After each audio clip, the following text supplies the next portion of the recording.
మీరు సిఎస్ఆర్ నిధుల నుంచి ఎక్కడో మరి నాలాంటి ప్రజాప్రతినిధి గతంలో ఎక్కడ రాసిమంటే అక్కడ 100 కోట్లు 20 కోట్లు 30 కోట్లు రాసి వాళ్ళు దుబ్బపోసిర్రు.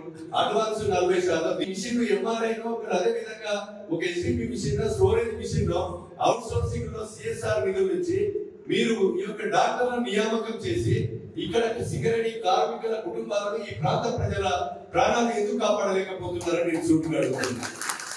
సిఎస్ఆర్ నిధులు మీ హాస్పిటల్లో డెవలప్మెంట్ కు అదే విధంగా విద్యకు వైద్యకు కార్మికులకు ఉపయోగపడే విధంగా చేయాలనేది నేను ఒక ఎమ్మెల్యేగా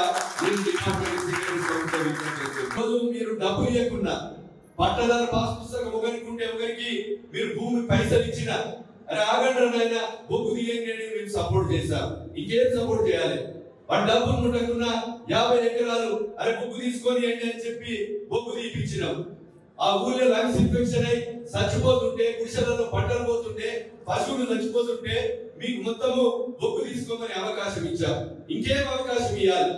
మా సహకారము మీరు ప్రాణం ఉన్నంత వరకు మీ సంస్థకు సహకారం ఉంటుంది. కానీ మీరు చెప్పేటువంటి రిప్రజెంటేషన్ గంటల సత్యనారాయణకు ఉపయోగపడే వ్యక్తిగతంగా చేయకండి. ఏదైతే మీకు చెప్పేటువంటి ప్రజలకు ఉపయోగపడేటువంటి పనులు ఏదైతే ఉన్నాయో తప్పకుండా ఈ యొక్క హాస్పిటల్ కానీ అదేవిధంగా ఈ ప్రాంతానికి కానీ ఉపయోగపడే విధంగా ఉండాలని మీకు ఈ సందర్భంగా నేను తెలియజేస్తున్నా.